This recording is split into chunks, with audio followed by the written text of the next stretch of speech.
On New Year's Eve, my sister opened the door, rolled her eyes, and said, "You're not welcome here." It felt like the cold winter air slapped me in the face, but it wasn't the weather, it was her words. My own sister, the one I grew up with, the one I thought would always have my back, shut me out as if I were a stranger begging for scraps.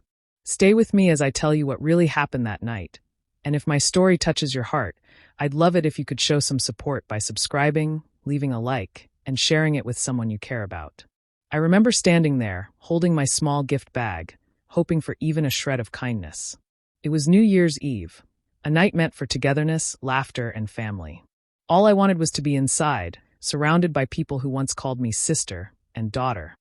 Instead, I stood on the porch frozen, my heart pounding in disbelief. Her eyes were cold, sharper than I'd ever seen them.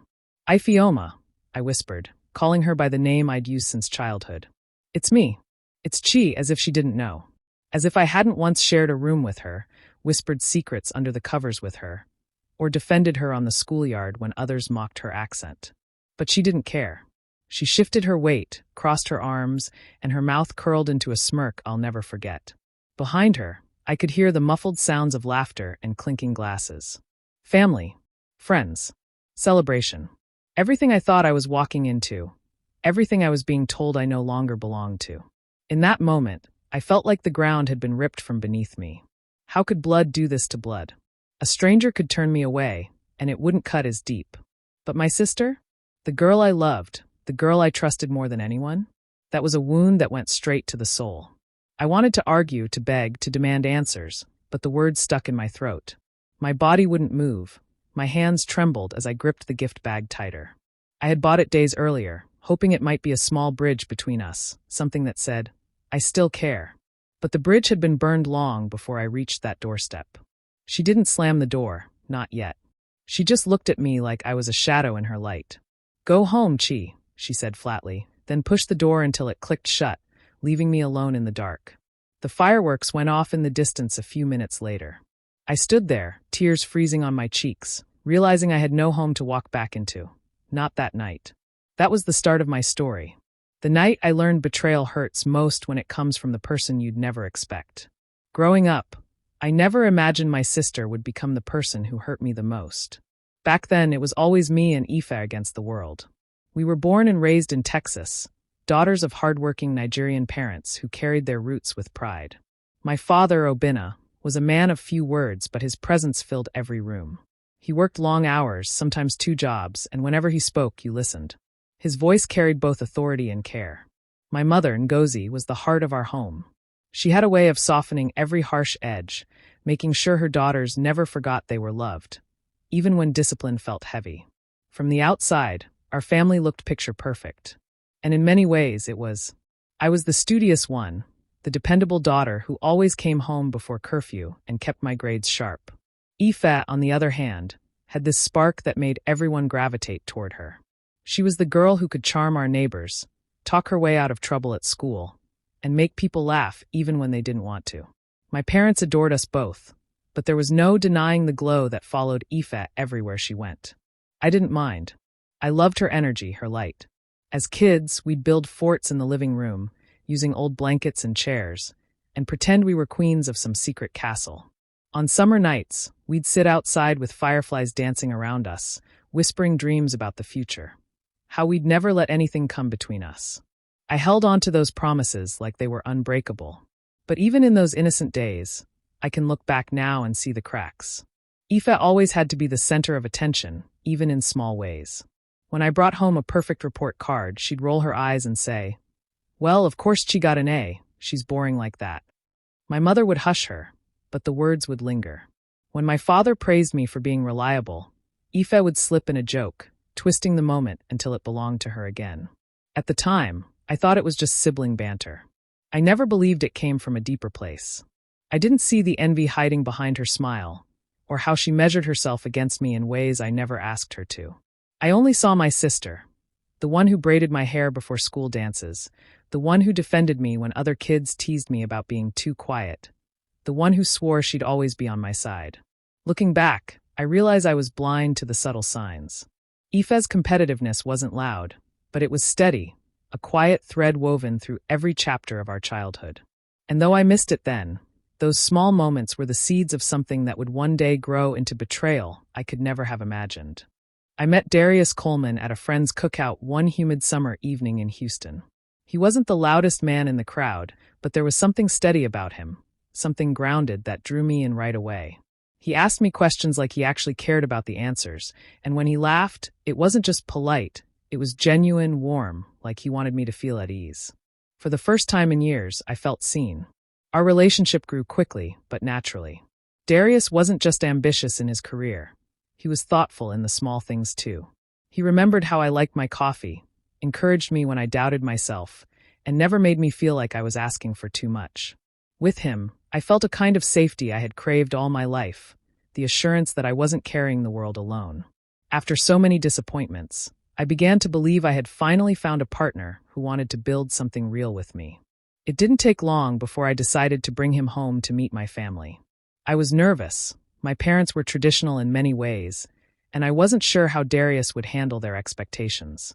But the moment he stepped into our house, it was as if he had always belonged. My father respected his confidence, my mother adored his polite manners, and the rest of the family welcomed him like one of their own.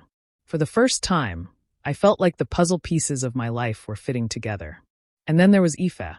My sister smiled widely when she met him, her eyes sparkling with that charm she carried everywhere.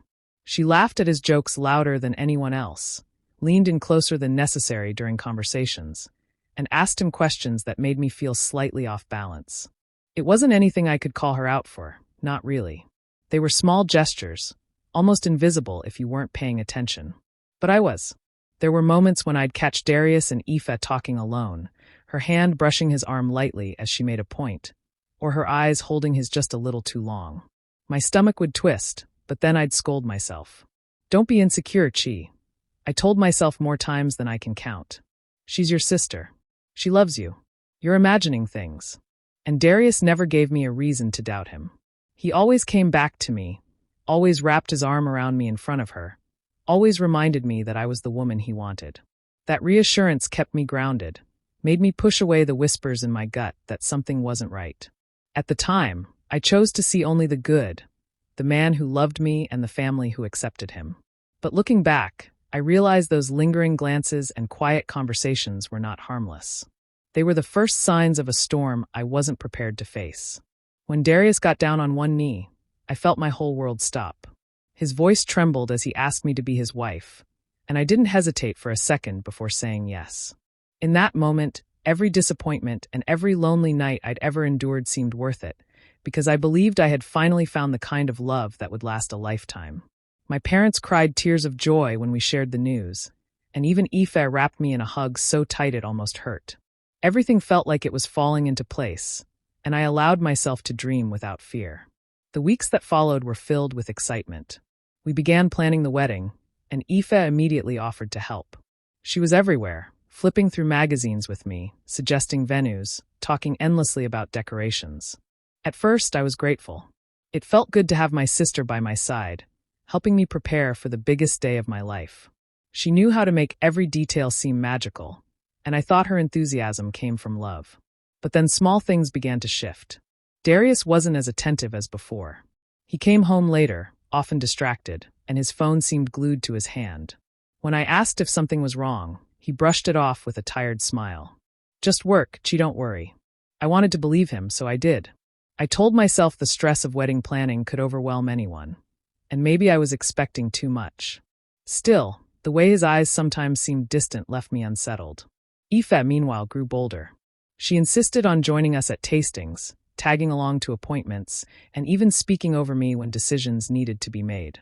Chi's too practical, she'd laugh, brushing off my choices as boring. Everyone chuckled, including Darius, and I forced a smile, convincing myself it was just harmless teasing. I didn't realize at the time that she was slowly inserting herself into places that belonged to me. The night before my bridal shower, I felt a heaviness in my chest I couldn't explain. I went to see Darius, hoping he'd reassure me, hoping he'd remind me of the man who once made me feel safe. Instead, he sat me down with a look in his eyes I'd never seen before. Chi, he began, his voice breaking. I can't marry you. The words hit harder than any physical blow could have. My ears rang, and I stared at him in disbelief. I thought he was joking, or maybe overwhelmed with nerves. But then he said the words that shattered me completely. "I'm in love with someone else, your sister, Epha." I felt the ground vanish beneath me. My breath caught in my throat, and all I could do was sit there, paralyzed. The man I thought was my future had chosen the one person I trusted most. In that instant, the fairy tale collapsed, leaving only betrayal sharp enough to cut through bone. After Darius's confession, my world crumbled like glass beneath my feet. Every dream I had built was gone in a matter of seconds. I couldn't sleep, couldn't eat, couldn't even look at myself in the mirror without feeling like I had failed in some way. The worst part wasn't just losing him, it was losing him to my own sister. When I finally gathered the courage to talk to my parents, I thought they would comfort me, hold me, and remind me that I didn't deserve any of this. Instead, my mother, Ngozi, took my hands and said softly, "Chi, please. Families go through things. Don't let this tear us apart. Forgive your sister. Forgive Darius. It's better to keep the peace." Her words cut deeper than the betrayal itself. Forgive? As if this was just a small mistake, a misunderstanding that could be brushed aside. I pulled my hands away, feeling as though even my mother had chosen sides. My father, Obinna, said very little. He stayed in his chair, his eyes fixed on the floor, his silence louder than anything else in the room. That was his way, avoiding conflict, pretending problems didn't exist until they swallowed us whole. I wanted him to stand up for me, to say Epha was wrong, to demand accountability. But he just sighed and mumbled, "Life goes on, Chi, don't dwell on it." It felt like abandonment. Not just by Darius, not just by Epha, but by the very people who raised me. And Epha? She showed no shame. Within weeks, she and Darius acted as though nothing was wrong. They appeared together at family gatherings, laughing, holding hands, whispering to each other like schoolchildren. I couldn't breathe watching them flaunt what they had stolen from me. It was like I was the intruder, not them. The humiliation ate away at me. Friends asked why the wedding had been canceled, and I had no words to give them. How could I explain that my fiancé and my sister had betrayed me, while my family stood by as if it were acceptable? I withdrew from everyone, isolating myself in my small apartment, drowning in silence. But the hardest night of all was New Year's Eve. My heart ached for belonging, for a reminder that I still had a family. I convinced myself that maybe, just maybe, Epha and I could start over.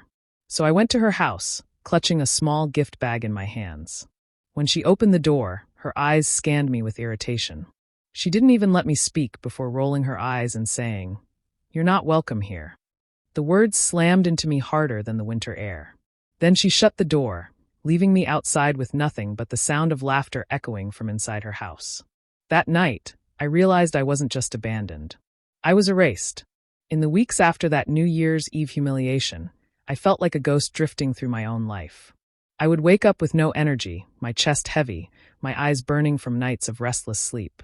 The people I had trusted most had treated me like I was disposable, and the weight of that rejection pressed down on me until even breathing felt like effort.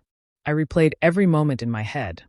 Darius's confession, my mother's plea for peace, my father's silence, Epha's smirk at the door, and each memory cut deeper than the last. There were days when I didn't eat, when I stayed in bed staring at the ceiling, wondering if I would ever feel whole again. The despair was suffocating, convincing me I was worthless, unwanted, and unlovable. I kept asking myself why. Why wasn't I enough? Why did they all treat me like the problem, as if I had ruined the family just by being hurt? But one morning, as I sat staring at my reflection, pale, tired, and hollow, I realized something had to change. I couldn't let them win by staying broken. If I allowed their betrayal to destroy me, then they had already taken everything. That thought sparked something inside me, a flicker of determination I hadn't felt in months. I picked up the phone and made an appointment with a therapist. Walking into that first session was terrifying, but it became the best decision of my life. I poured out everything, my anger, my sadness, my humiliation. My therapist reminded me that I wasn't responsible for other people's cruelty, that healing was my right. Slowly, I began to see that I was more than their betrayal. With each session, I grew stronger. I cut contact with Epha and Darius completely, blocking their numbers, deleting their pictures, refusing to give them space in my mind. I kept my distance from my parents too, not out of hate, but for my own peace. I had to build walls where they had torn me down. Then I threw myself into my career. I stayed late at the office, took on projects no one else wanted, and proved myself in ways I hadn't before. For the first time, my energy wasn't wasted on begging for love or approval. It was invested in me. The recognition came quickly. Promotions, respect from colleagues, a sense of purpose that wasn't tied to anyone else. I wasn't healed overnight, but piece by piece, I rebuilt myself. The pain hadn't disappeared, but it transformed into fuel. I stopped craving revenge in the form of shouting matches or bitter payback. My revenge would be quieter, sharper, and far more powerful. I made a vow to myself. I would rise so high, live so well, and carry myself with so much strength that Epha and Darius would choke on the sight of my happiness. They had tried to erase me, but I would make sure my life became the reminder of everything they lost. Years passed, and slowly the pieces of my life began to fit together in ways I never imagined. The same company where I once felt invisible now recognized me as one of their strongest assets. I worked my way up step by step, never skipping the hard parts, until one day I was offered an executive position. Standing in that office with the skyline of Houston shining behind me, I realized I had built something solid, something no betrayal could erase. With the promotion came stability, and with stability came freedom. I bought a home of my own, a place filled not with memories of pain, but with warmth I created myself. I painted the walls in soft colors, filled the kitchen with laughter, and hosted dinners where true friends gathered. These weren't friends who smiled to my face and whispered behind my back. These were people who saw me at my lowest and chose to stay. They became my chosen family, the circle that reminded me I was never truly alone. Meanwhile, Epha and Darius's picture-perfect image started to crack. At first, I only heard small things, arguments at gatherings, tension in their voices when they spoke. Then the stories grew louder. Through cousins and family friends, I learned about the bills piling up, about Darius's inability to hold down a steady job, about Epha's constant complaints that she had married a man who promised the world but delivered very little. It was almost surreal to hear. The same sister who once stood tall, proud, and untouchable was now struggling to keep her head above water. The same man who left me for her couldn't even keep their household steady. They fought about money, about loyalty, about everything under the sun. People whispered that their love, the one they had flaunted so shamelessly, had already soured. And me? I stayed silent. I didn't gloat, didn't throw their misery back in their faces. I didn't need to. I sat back and let life do the talking. Every achievement I earned, every smile I wore, every peaceful night in my home was a quiet victory. They had taken so much from me, but they couldn't take my growth, my resilience, or my success. Sometimes relatives would call, their voices dripping with curiosity. "Chi, did you hear what happened with Epha and Darius?" I would respond calmly, my tone steady. I wished them well. And I meant it in the coldest, most detached way possible. Their downfall wasn't mine to orchestrate. It was simply unfolding on its own. I had once vowed that my revenge would not be loud or petty, but rooted in the life I created. And now, watching their relationship unravel from a distance, I felt the truth of that promise. I didn't need to lift a finger. My existence, thriving, strong, and unbothered, was the sharpest revenge I could ever have delivered. It was an ordinary Monday morning when I walked into the conference room for a round of interviews. My assistant handed me the next resume, and my heart skipped when I saw the name printed across the top, Darius Coleman. For a moment, I thought it must be some cruel joke. But when the door opened and he walked in, nervous and thinner than I remembered, I knew it was real. He didn't notice me at first. His eyes darted to the panel of interviewers, and then they froze when he realized I was sitting at the head of the table. The silence that followed was thick enough to cut with a knife. The same man who once left me shattered was now here, hoping for a job at the very company where I held senior authority. I kept my composure, offering him the same polite smile I gave every candidate. "Mr. Coleman," I said evenly, "please have a seat." He lowered himself into the chair, but his confidence was gone. His voice shook as he answered our questions, fumbling over details, trying to make his scattered work history sound impressive. I could see the sweat forming on his forehead, the way his eyes flicked toward me for some hint of mercy. But I gave none. In that moment, the power shift was undeniable, and he felt it too. When the interview ended, I thanked him curtly. There was no need to humiliate him further. His performance had already sealed his fate. As he walked out, his shoulders hunched and his steps unsteady, I realized life had a way of balancing the scales without me lifting a hand. Just days later, another unexpected visitor appeared at my door, Epha. She arrived smiling sweetly, her voice syrupy as she said, Gee, it's been too long. I miss you. For a brief second, I almost laughed. The same woman who once slammed a door in my face now stood on my porch, pretending to care. But her act didn't last long. Soon, she revealed the truth. Her finances were in shambles, Darius wasn't pulling his weight, and she just needed a little help to get through. She tried to frame it as sisterly reconnection, but her eyes gave her away. This wasn't about love. It was about desperation. I stood in the doorway, my hand resting on the frame, and I remembered everything. The cold words, the humiliation, the laughter I wasn't welcome to share. I let her speak, let her twist her story, but inside I already knew my answer. Epha, I said quietly, you made it clear once that I wasn't welcome. Now I get to decide who's welcome in my life. Her smile faltered, her eyes wide with disbelief. Then, with a calmness I had never felt before, I stepped back and closed the door. This time, I was the one deciding who entered and who stayed outside.